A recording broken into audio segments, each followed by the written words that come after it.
This is the story of a book hidden for centuries in the shadows of history. Gosh, here it is. An unknown jewel of the English canon, and the first book ever written by a woman, Julian of Norwich. What a book. You know, what an accomplished and magnificent and sophisticated book. Revelations of Divine Love, written in 1373, dared to present an alternative vision of man's relationship with God. She's blazing a trail. She's doing something quite unprecedented. A theology fundamentally at odds with the church of her time. You wanted to prevent yourself going to hell.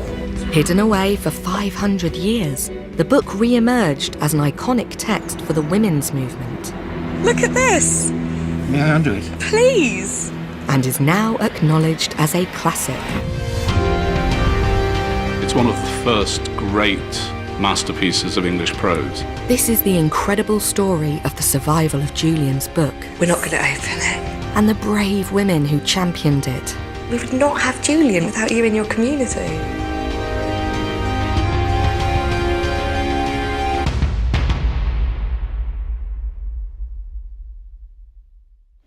Squeeze!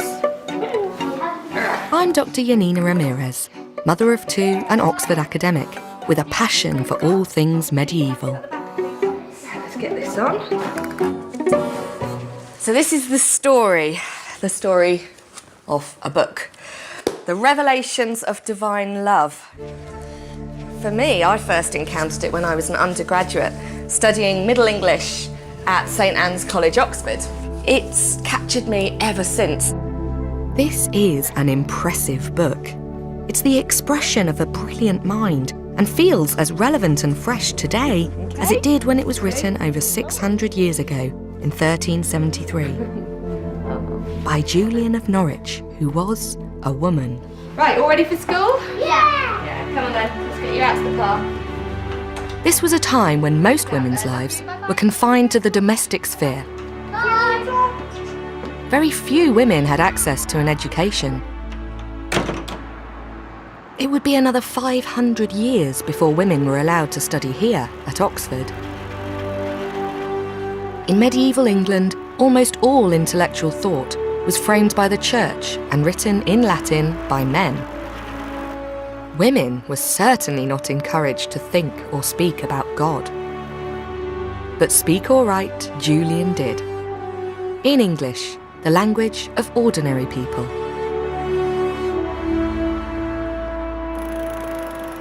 Her vision of an unconditionally loving God was fundamentally at odds with a church that believed in eternal damnation. In fact, for Julian and those who read her book, it was potentially life-threatening. I'm starting my exploration of Julian's text by reliving a bit of my own history. I studied medieval literature here at Oxford University. My first tutor is now the J.R.R. Tolkien Professor of English, Vincent Gillespie. So Vincent, I first fell in love with Julian in your classes at the age of 18, learning English literature with you. It's one of the first great masterpieces of English prose, and the first great masterpiece of English prose written by a woman. So can you read me a little bit of Julian then? Yes, of course. And these words, "Thou shalt not be overcome," was sighed full sharply and full michtily for sickerness and comfort against all tribulations that might comen. He sighed not, "Thou shalt not be tempested, thou shalt not be travailed, thou shalt not be diseased," but he sighed, "Thou shalt not be overcome." We know some big names that are coming from around the time of Julian, people like Chaucer. Does she stand up to being read alongside such a great author? That's a big challenge, isn't it? It's a big ask. But I think in terms of the sheer beauty of her prose, there's nobody else at that period who I think can really challenge her.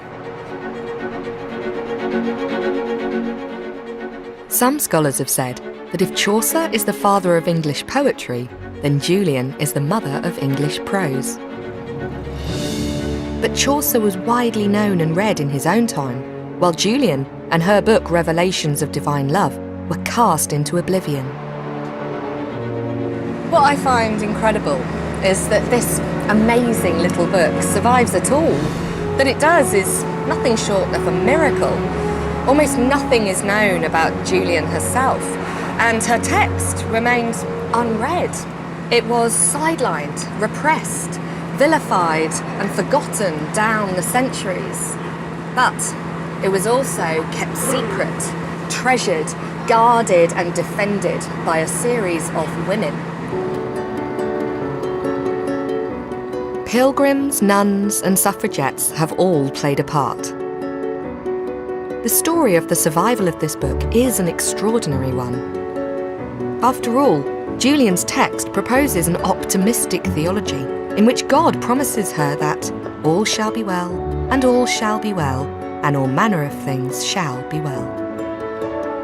To understand why Julian's book was so challenging, I'm meeting former Archbishop of Canterbury, Dr. Rowan Williams.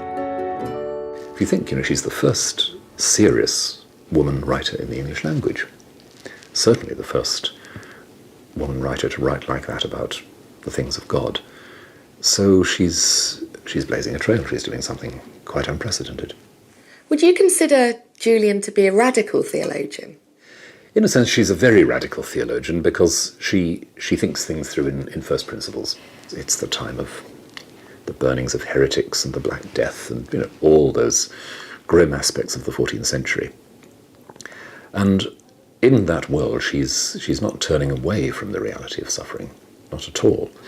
And when she writes about the promise that all things will be well, all shall be well, all manner of things shall be well, I don't think the reader feels that it's a bit of empty optimism. It's all going to be all right in the end.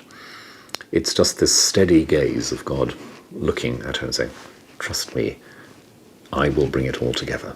And one of the marks of her real genius as a writer is that she is able to present that in sequence, to sort it out into not a system, but a kind of story.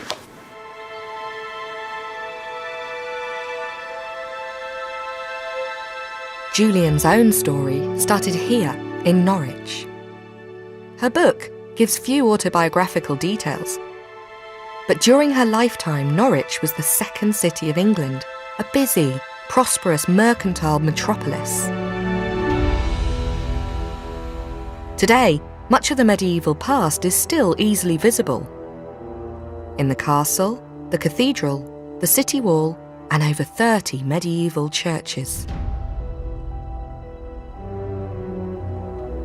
This modern bridge is named after Julian, and the River Wensum was actually the secret of Norwich's success during her lifetime. The 100 Years' War was raging on the continent, and the coastal ports along the south were vulnerable to attack. But Norwich was further upriver, which meant it was safer. So people could come in here, trade in goods and ideas. Into this cosmopolitan city, Julian was born in 1343, most probably into a reasonably affluent merchant's family. You can imagine the vibrancy of the medieval market when Julian came here shopping. There'd have been lords, artisans, peasants, alongside priests and friars. And then there'd have been all the languages you'd have heard. English for the common people, French for the aristocracy, Latin for the church, some German, some Flemish, and perhaps even a spattering of Italian. But even though literacy rates were growing at this time, probably only 20% of men would be able to read English. For women, the rate would be much lower. But it would have also have been crowded and smelly, with slops and offal running in trenches down the middle of the street. When Julian was just a young girl, 6 years old, plague swept through the city. Lying in her bed, she'd have heard the death carts rumbling through the alleys and smelt the bodies piling into unmarked pits. With accidents and epidemics around every corner, life was tenuous, so it was no wonder that people were turning to religion for the promise of an eternal life.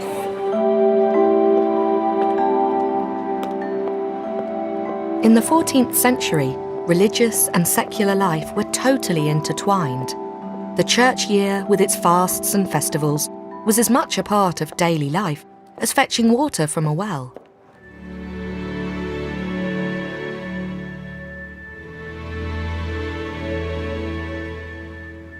We can assume that Julian and her family would have gone regularly to church, and for special celebrations they'd have visited the great cathedral. It's amazing to think that Julian would have stood here.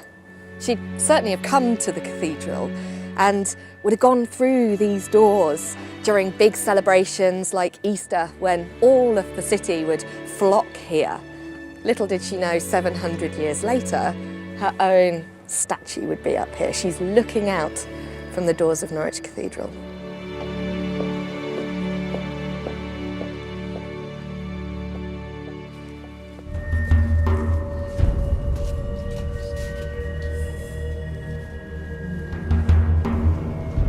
The church in Julian's time was presided over by a feared and unpopular bishop, Henry Despenser, known as the Fighting Bishop. To find out more about him and his church, I'm meeting with the current Bishop of Norwich, Graham James. So tell me a bit more about what the traditional church would have been like at the time that Julian lived. Well, it would have felt an extremely powerful and, I think, judgmental body. I mean, my predecessor then, Henry Despenser, saw himself, of course, as God's servant, but also the king's servant. He was willing to go into battle. He would put down, as he did, the peasants' revolt. He would be perfectly content to see Lollards put to death because they were protesting against the character of the church of the time. And hell, it was a reality, wasn't it, for most people in the medieval period? Yes, they feared it. They saw images of it. I mean, this cathedral would have been full of paintings of hell. Every church was. You wanted to prevent yourself going to hell. And hell was a place of terrible and eternal torture. And remember, these were often people who experienced a great deal of pain in their earthly lives. So the thought of that pain being intensified forever was something you wanted to avoid. It was Bishop Henry Despenser who commissioned this decorative panel to commemorate the suppression of the peasants' revolt. I suppose the thing to remember when looking at things like this, they're there to help people understand the big themes of Christianity, aren't they? These would have been the magazines, the newspapers, the websites. This is what all this was of the day. I think you're so right. And again, what's remarkable is that this dates from Julian's lifetime. Yeah. So this is the sort of imagery she would have seen. She would have seen it all the time. And of course, the churches at the time were absolutely full of this. As a young woman, Julian could be in no doubt that defying the power of the church led to death in this life and eternal hellfire in the ever after. This thatched building dates back to at least 1420, so it gives us some idea of the sort of house where Julian could have lived. It's now the Britain's Arms Cafe. But where did women fit into this picture of medieval life? Well, for most ordinary 14th century women, their lives revolved around the domestic sphere. They received very little education, and most girls were married by the time they were 15. We know very little about Julian's early life. We can assume that she followed the general custom, married, and perhaps even had children. When she was just 19, the plague came to Norwich again, and it was in a form that was particularly virulent to children. Perhaps she lost a husband and children in this plague. From her writing, it seems likely that Julian was a devout layperson who was familiar with death and sorrow. I'm making my way up to the attic room, which may have been used as a bedroom. Julian describes herself as an unlettered creature, but even if she could read English, she'd be unlikely to have access to anything more than a prayer book. The majority of books were written in Latin and expensive. Even the very wealthy probably had 25 books at the most. This really is an atmospheric space. Look at those amazing medieval beams. And you can even see the wattle and daub that's gone into making the walls. There are these incredible Baltic pine floorboards. They date to 1402. I could really imagine her being in a room like this.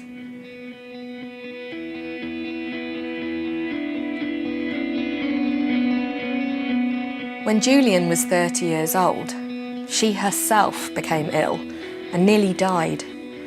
For 3 days she lay prostrate, and on the 4th day she was given the last rites. But she lingered on, with paralysis creeping up her body. A priest was called, and he brought with him a crucifix, which he held up before her eyes as the darkness came closer.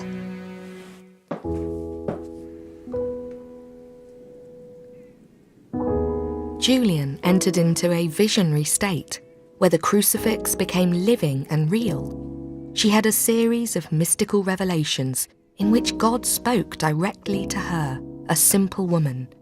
She now had a direct bodily experience of the divine.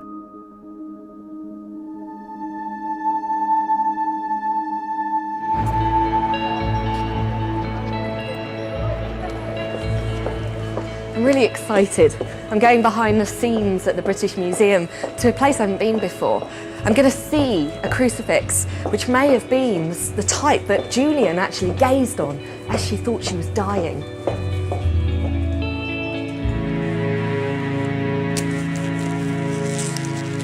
Well, we've got a lovely example here of a 15th century figure of Christ. The cross has been lost, and his arms originally would have come upwards at quite a sharp angle. And quite a lot of care has been taken to paint on these very gory, dripping bits of blood. The crucifixion itself wasn't necessarily a bloody act. Most people that are crucified suffocate from the pressure of their bodies pulling down on the cross. But in the 15th century, there's an increasing elaboration on the blood that came out during the crucifixion. I can really picture the scene in Julian's sick room. She's ill, she thinks she's about to die, and the priest holds a crucifix up in front of her. And she sees a vision of pain, of suffering. She says, and in this suddenly I saw the red blood a trickle down from under the garland, hot and freshly, plenteously and leavely. She is describing this hot blood, this pain, and it's amazing to be in the presence of an object that would have inspired her. But Julian didn't die. Over the next day and night, she had 16 visions or revelations. It's quite moving seeing that crucifix. It actually really helps me to make sense of her revelations. It's also amazing to think that after she saw that, her life changed completely.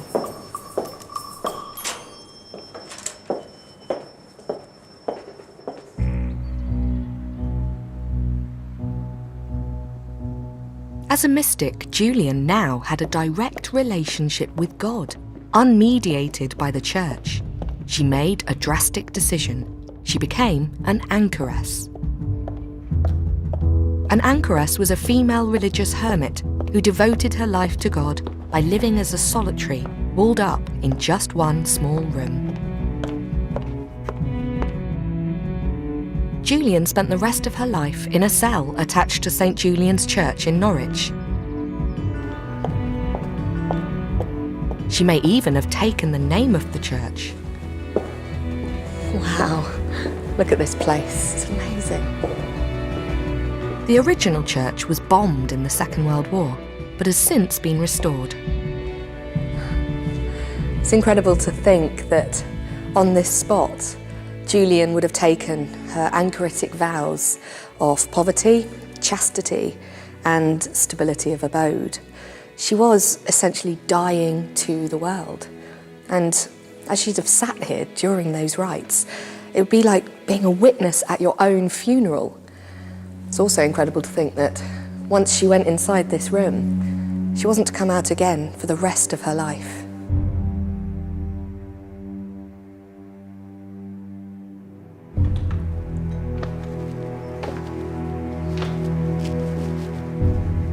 And this is it, the room where Julian spent the rest of her life.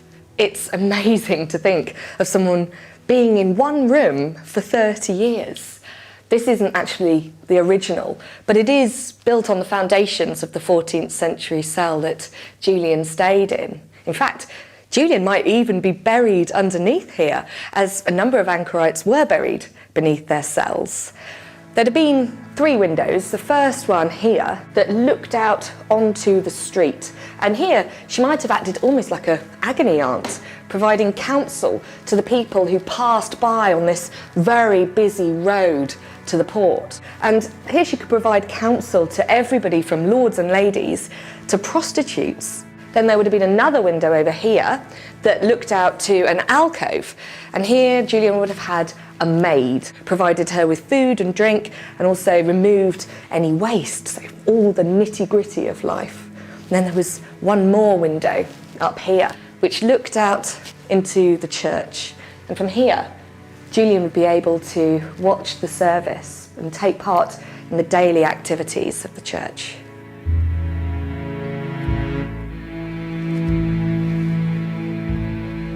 God had spoken directly to Julian, but the problem was, her God was unconditionally loving, caring for all humanity with the tender love of a mother for her children, looking on sinners with pity, not blame. In other words, Julian's God was fundamentally at odds with the views of the church at her time. Given how dangerous some of these ideas were, Julian simply could have kept them to herself.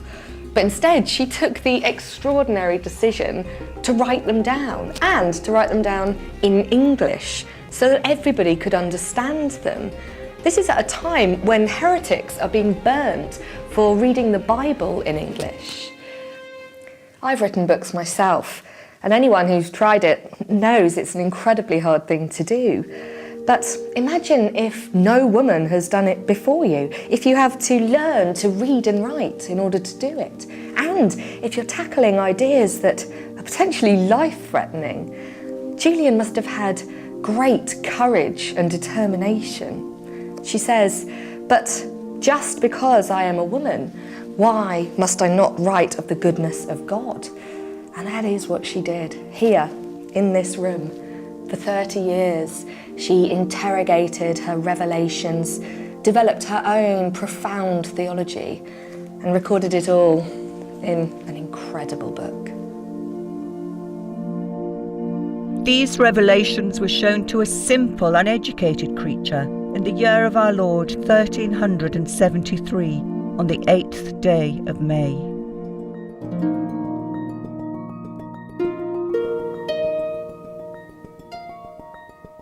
Julian's book describes her vision, where the suffering of Christ on the cross and the suffering of humanity are transformed into joy by the enfolding, unconditional, maternal love of a God who is able to make all things well. To understand the full implication of Julian's writing, I'm meeting with Dr. Sarah Sully, reader in medieval literature at King's College London. So we've been on this journey understanding Julian the woman, but what's so special about the book, The Revelations of Divine Love? She's the first woman author we have in the English canon, and what a book! You know, what an accomplished and magnificent and sophisticated book that she wrote. Yeah. So it really is a remarkable starting point if you're interested in the history of women's writing. Julian's seen as a bit of a feminist icon, isn't she? And we don't even need to make that much of a drama about the fact she's a woman. She's just a brilliant writer, isn't she? She is absolutely superb, and the directness of that address, that opening scene on the deathbed, it's so vivid, so accessible. You're immediately thrown into the turmoil and the emotions of the sick room, and then you go on this tremendous cosmic journey. He showed a little thing, the size of a hazelnut, lying in the palm of my hand, and it was round as a ball. I looked at it with my mind's eye and thought, what can this be? And the answer came, it is all that is made. She makes some quite dramatic statements, doesn't she? So, I see no hell. Yes, I find that fascinating. Yeah. She starts off worrying about the teaching of Holy Church, which she understands to be that non-Christians are damned. And she clearly isn't happy with that. She is not prepared to accept that at some level. But she is very careful to say that nevertheless she doesn't doubt what Holy Church teaches. She does realise that she's potentially on some quite controversial ground here. I saw truly that our Lord was never angry, nor ever shall be, for he is God. God is the goodness that cannot be angry, for he is nothing but goodness. She talks about God as mother, doesn't she? She does. She talks about the motherhood of God, that Christ, in a sense, births humanity in his suffering on the cross, that God is a mother because he nurtures and cares for and disciplines the child, that Christ is a mother because he feeds the child with his blood, and so the Eucharist is then made equivalent to a mother's breastfeeding her child. I think that she's a very radical writer. I find her very brave, very inspiring. She is, yes. There is something remarkably fearless in the way in which she pursues her thought. I have been reading this book for 20 years, and more. And as I said, it's different every time you read it. It is the kind of book that lives with you. Julian had done what no woman had done before. She'd written a book in English, because she was determined to share her vision of an unconditionally loving God.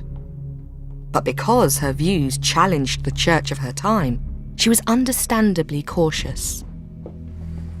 Julian died sometime around 1416, at which point only a handful of close friends would have known her text. But this was a dangerous text to have. No hell, a loving God, and written in English by a woman. It's no wonder that the manuscript disappears. Revelations of Divine Love was kept secret. The manuscript would most probably have been passed from hand to hand by sympathetic individuals, starting in Norwich and spreading slowly. This is where I turned detective, to find out what happened to Julian's manuscript. Julian lived and died in one room in Norwich, but her words were on the move. Pilgrimage was big in the medieval period. People would travel across the country by foot, but also by donkey. Even women, usually wealthy ones, were able to travel as pilgrims. One female pilgrim we know of was Marjorie Kemp. Marjorie Kemp, a woman from King's Lynn, was an intrepid pilgrim. She travelled across England, Europe, all the way to the Holy Land. She came here to the shrine of Mary in Walsingham, but she also visited Julian in her cell just before Julian died. We know that Marjorie visited Julian because she wrote about it in the Book of Marjorie Kemp, which she dictated to a scribe in 1436. This is the first autobiography in English. Now, where did Marjorie get the idea to write a book? Perhaps Julian entrusted her manuscript to Marjorie, and Marjorie, as she travelled the country, passed it to people sympathetic to Julian's ideas, leaving it in the library of a monastery or private house. Julian's book was a dangerous read, but it was about to get even more dangerous.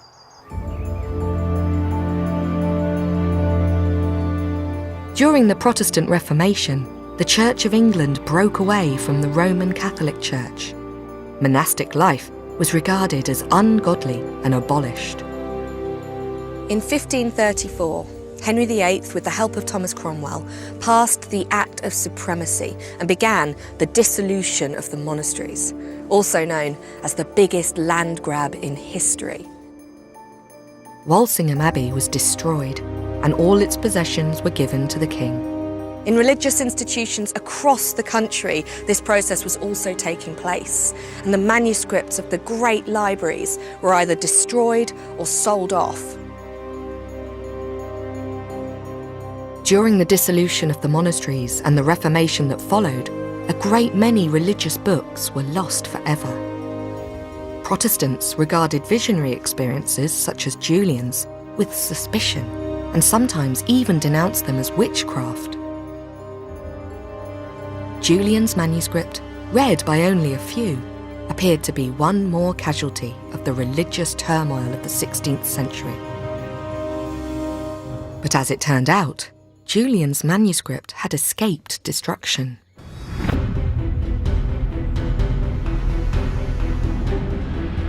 We owe the survival of Julian's book to 9 adventurous young women who in 1623 left England to set up a monastery in exile in France, as all monastic life was banned in England. They had a copy of Julian's manuscript. Without them, Julian's writings would have been lost forever. I'm driving into the heart of the North Yorkshire moors because there's someone here who can help me pick up the trail of Julian's lost manuscript.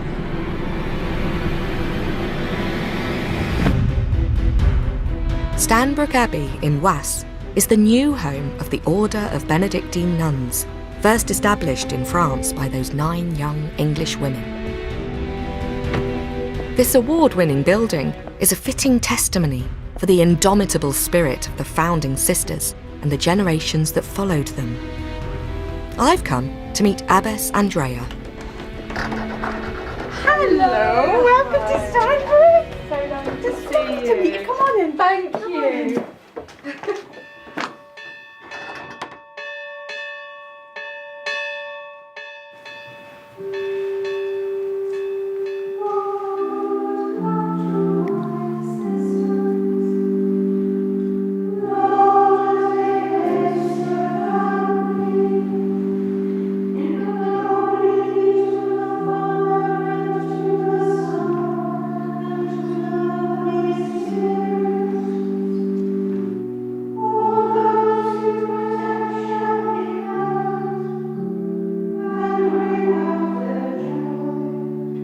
Abbess Andrea and Sister Scholastica explain why the 9 young women who founded their order play such a vital role in the survival of Julian's text. So these 9 young women, they fascinate me. They're obviously coming from a long tradition of educated women. I mean, they clearly had vocations. It was a spiritual call. They were searching for God. But it was also an opportunity for them to continue their education, to continue to read, to write, to study. I mean, this is what I find fascinating as a female academic.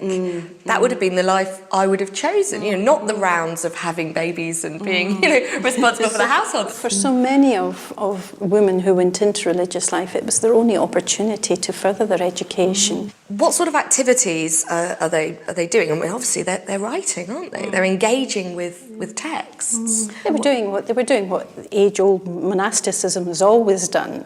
They were getting hold of manuscripts and copying them. So am I right in thinking that one of the texts the nuns copied very early on was Julian's Revelations? Yes, Julian must have been there amongst them. The nuns were clearly reading Julian because excerpts from her book were being copied out in their personal prayer books in 1649. This whole manuscript is a collection of writings, meditations, and Julian is part of it. So everything that's in here reflects what they were reading and using for prayer. And what it shows us then is that this text, Julian's text, is being written, copied and meditated on But sadly, the order no longer has Julian's original manuscript. But your archives, they're not complete, are they? I mean, we lost absolutely everything at the French Revolution. That is We just absolutely astonishing. lost everything.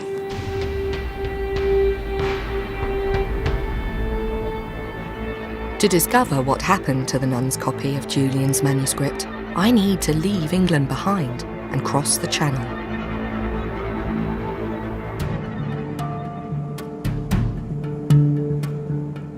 We know that the 9 young women who founded the monastery in France had access to Julian's text.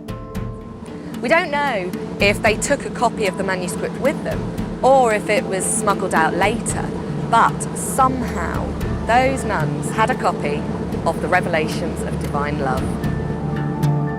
The young women were from wealthy and high-ranking Catholic families and included Gertrude More, the great-granddaughter of Sir Thomas More. Possibly, Julian's text had come from one of their family's libraries.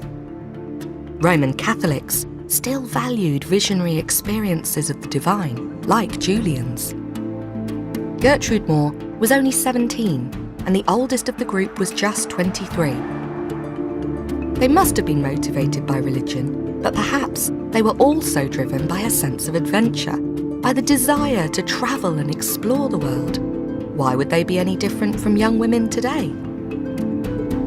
For a woman in the 17th century, life as a nun could give far more freedom and independence than marriage.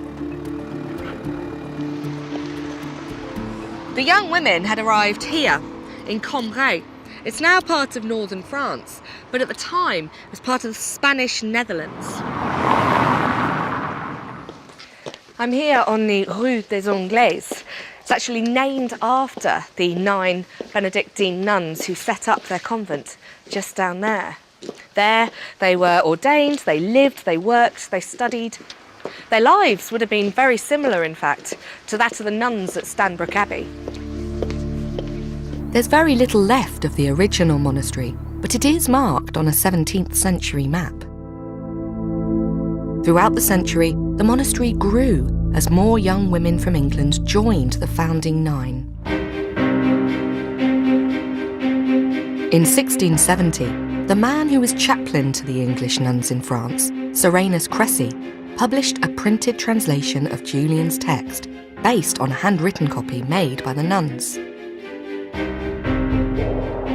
He played down Julian's more challenging ideas. Even so, back in England, the book was vilified as the fanatical revelations of a distempered brain and dismissed. But the English Benedictine nuns in Cambrai continued to treasure and defend Julian's writing. In fact, when their male superiors in the Benedictine order demanded to inspect their library for poisonous material, the nuns refused to hand over their books.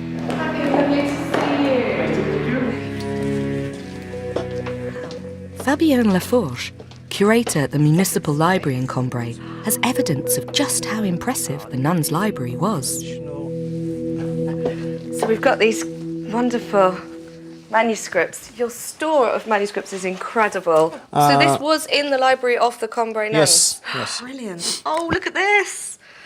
Oh, wow. This is an English manuscript, and this is this book of sovereign medicines. This is a compilation. Yes. You have the receipt Oh, now that. to fight the plague. For what? The plague? Yes. Oh, my Just to gosh. fight the plague. Yeah, this is an antidote against the plague. I wonder if it works. I never try it. You haven't tried it? They might have had the answer all along. Gosh, look, so you need saffron, shell, egg whites. Oh, this is it. We've got the key now. We know what to do when next time there's a plague. What a practical book. And it does make you think, doesn't it? If this is coming out of the convent in Cambrai, they're really interested in a variety of things. Fabienne also has an 18th century catalogue of the nuns' books, made 170 years after the order was founded.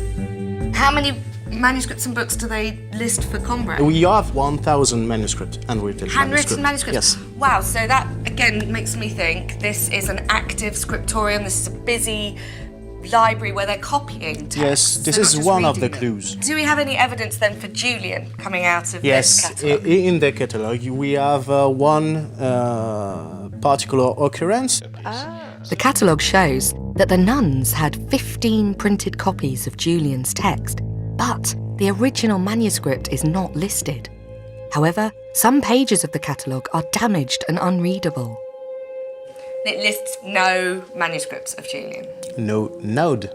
Known manuscripts. Oh, so it still could be found. Yes. Oh, gotta keep looking for it. For 6 generations, the English Benedictine nuns in France had preserved Julian's manuscript, copying the text and defending their right to read it. But the French Revolution was to change all that. The revolutionary government abolished the French monarchy and declared the church an oppressive institution. For nearly 2 centuries, the nuns were left to their prayers and their books. But in 1793, a group of revolutionary horse guards turned up here, and they told the nuns they had just quarter of an hour to get their stuff together and get out. They weren't allowed to take boxes or trunks, just a small bundle each, and all their books were confiscated.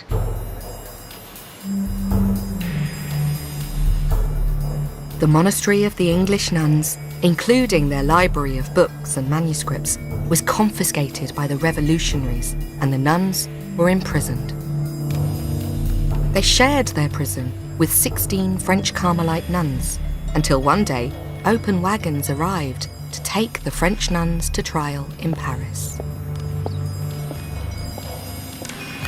I'm here at Place de la Nation in the shadow of Lady Liberty.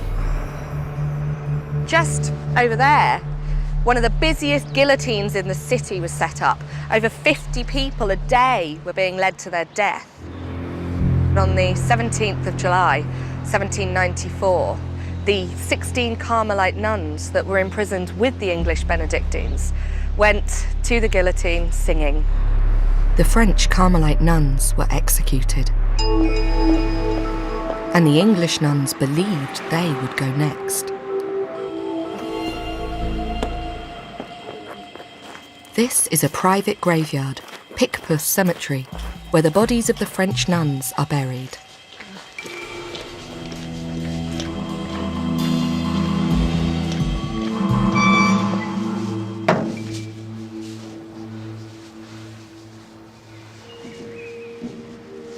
Wow. Amazing to think that tucked behind all those other graves, there's this separate section where you've just got 2 great big squares in the ground designating pits where 1,306 bodies were dumped. And they're referred to as martyrs' graves. Over there, in amongst all the other bones, are the bodies of our Carmelite nuns. The English nuns expected that they too would die. But before they faced the guillotine, the French Revolution ended and the nuns escaped back to England. Unable to wear their habits to travel in, the only clothes they had to wear were those left behind by the murdered French Carmelite nuns. The English nuns returned home, wearing the clothes of their martyred French sisters.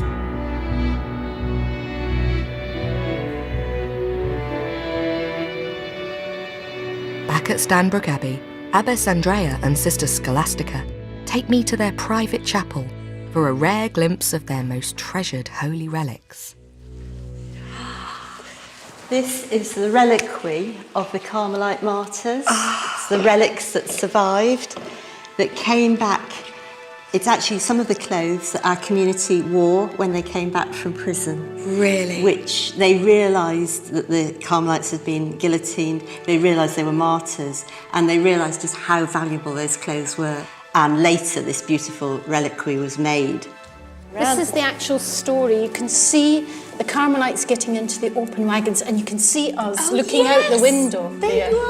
So we were looking down onto the sisters as they got into the open wagons that were going to take them to the guillotine. The guillotine. And the central picture, obviously, is the guillotine. Obviously, this is the shrine. Inside, we have the relics. We're not going to open it.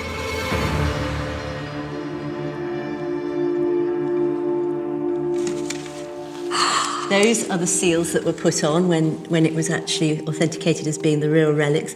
There inside you can see a little bit of a shoe. I think it was like an espadrille. And there's some little bits of the material. You can still see the pattern on the material. Look at that. You can see the colour. It's red and there's a flower there in red and pink. It's been preserved so well, hasn't it? I can't believe it. That's what the Carmelites wore until they went off to the guillotine. That's what our community wore in 1795 when they came back.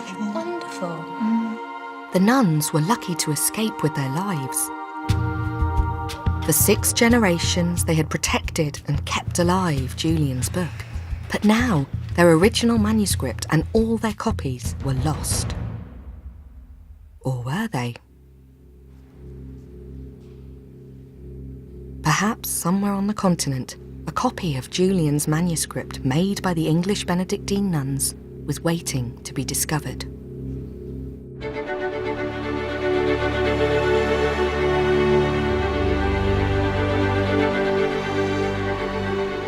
For nearly 500 years, Revelations of Divine Love had been suppressed because it was written by a woman and because it challenged the orthodox views of the Church of Julian's own time and of the centuries that followed. But at the beginning of the 20th century, a tide was rising in the sea of history. Throughout the country, women's voices were pressing to be heard. Women were beginning to experience greater freedom and to demand access to power and education. Oxford University had opened its doors to women, despite the fact that this was widely condemned as unchristian and dangerous. In 1903, Emmeline Pankhurst founded the Women's Social and Political Union, and their members were the first to be known as the suffragettes. For the first time in history, women were actively campaigning for equality with men. By now, a woman from a wealthy family had the freedom to study, to write, and to travel.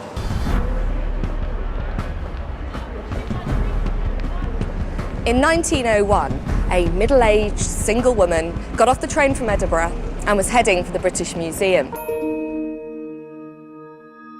Grace Warwick had come to London on a mission. She planned to publish a modern translation of Julian's text. Hi there, British Library, please. Grace Warwick was from a staunchly Presbyterian Scottish ship-owning family, but we really don't know much more about her. How a Scottish Presbyterian came across the writings of an obscure 14th century English mystic is a complete mystery. Grace is the most unlikely of heroines, but it turns out that she was the right woman at the right time. The woman Julian's text had been waiting for. She wanted Julian's voice to sing out to the world. Grace owned a rare printed copy of Revelations of Divine Love. But this was a 17th century male interpretation of Julian. Grace was looking for Julian's original manuscript, and she had an idea of where to find it. I'm following in Grace's footsteps. I've come here to the British Library to see if I can find Julian's manuscript. At the reading room of the British Library, then part of the British Museum, Grace probably went through the 18th century catalogue of the Hans Sloane collection.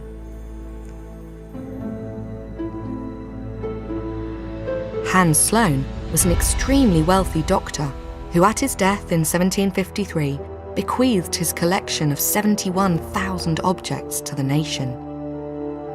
This formed the basis of the British Museum and included some 50,000 books, manuscripts and prints. The manuscripts were listed by number.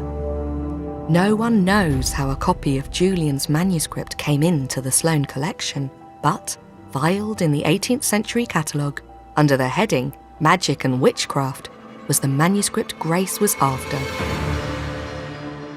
MS Sloane 2499. Entitled only Revelations to One Who Could Not Read a Letter, 1373.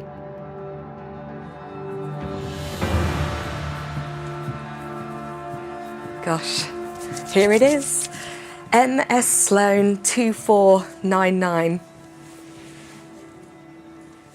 This is probably as close as I will ever get to the original manuscript of Julian's Revelations of Divine Love.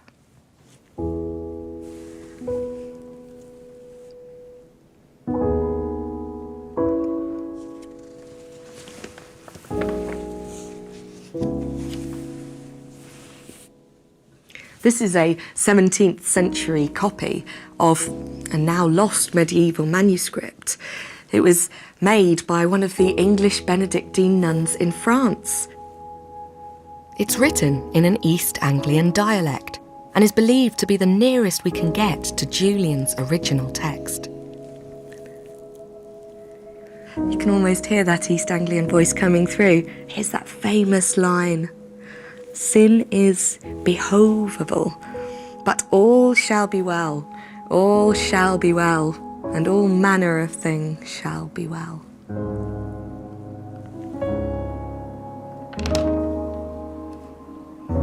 This is the actual manuscript that Grace copied out by hand in the reading room at the British Museum, and it took her just 1 month.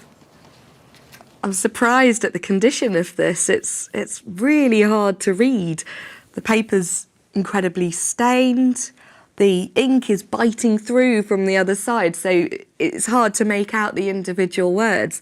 I'm amazed that Grace was able to transcribe from this. She then went back up to Edinburgh and translated it into modern English. She managed to persuade Methuen to publish it. And Grace's translation was hugely popular. It's been reprinted multiple times. And thanks to her, the Revelations of Divine Love have never since been out of print. Because Grace played such an important role in the contemporary recognition of Julian's writing, I went to meet her great-nephew, John Warwick, and his wife, Lucy. Do you have any memories of her? Do you actually remember her? I must have been just 4. And we were taken to see Aunt Grace and her elder sister, Rubina, Aunt Bina. Aunt Bina. And I just can remember these 2 old ladies sitting one on each side of the fire in the house. A very nice atmosphere of warmth and kindness. John's grandfather was a wee free Presbyterian, you know, everything very, very fierce. Nobody was allowed to read any books except the Bible and Pilgrim's Progress on a Sunday, that kind of thing. And there she was, plunging into this late medieval Catholic world and producing this brilliant translation and notes and introduction and book and everything about somebody you would think very alien to the atmosphere in which she was living. She has no training in medieval languages, and yet she wants to go to these mystical texts, these medieval texts. It's perfectly possible that in your schoolroom she would have read Chaucer. The move into Julian's kind of English wouldn't have been that difficult. I've brought a special surprise to show John and Lucy. Grace's handwritten copy of Sloane 2499. Stanbrook Abbey are very kindly let us have a look at some of the materials they've got from Grace. Look at this! May I undo it? Please! Left to the Abbey by Grace. This is it. Amazing discovery. And these are all the notes she made originally while she was translating Julian. This is what was coming off her pen as she was looking at the original manuscript. This is really going Absolutely fascinating. Isn't this wonderful? Fascinating. And here she says this manuscript is said to be in a 17th century handwriting, but that it's coming from the 14th century text. Here begins the first revelation of the precious crowning of Christ in the first chapter, and how God fulfilleth the heart with most joy. I think it's just so wonderful to rediscover her through these texts all this time later, and the more detective work we've done, the more is coming to light. There are currently over 20 modern English translations of Julian's text available, mostly based, like Grace's, on the Sloane manuscript. But maybe the story of the book is, to use Julian's own words, not yet performed.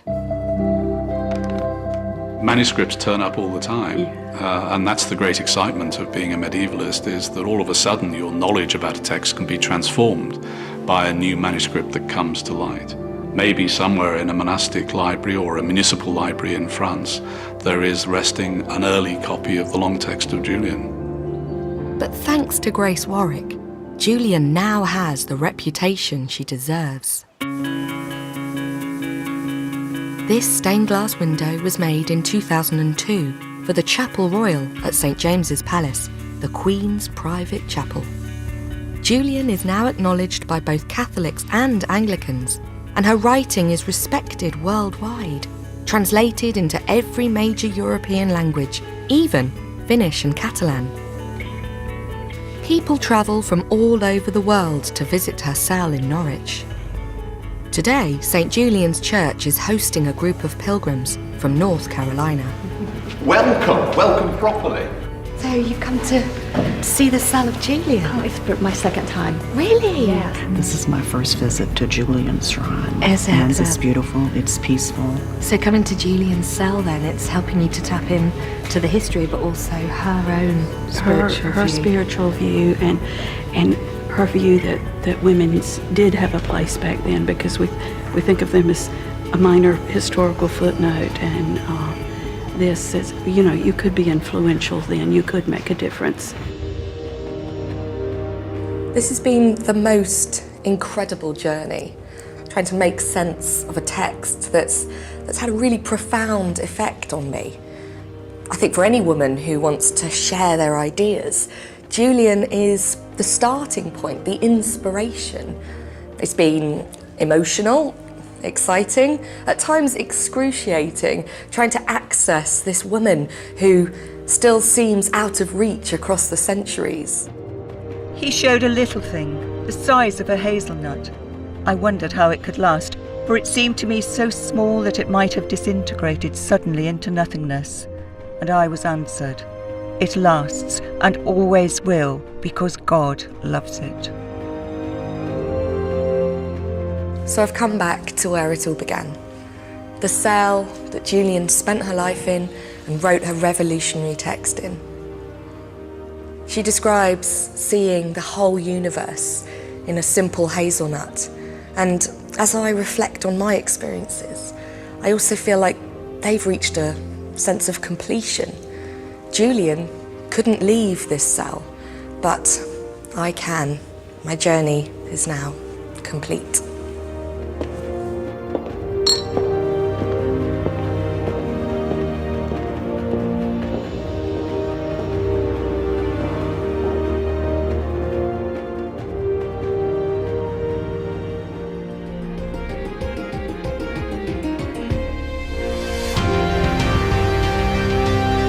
With almost military precision, one of the most exclusive of London hotels prepares for the visit of an emperor. We go inside Claridge's here on BBC4 Next.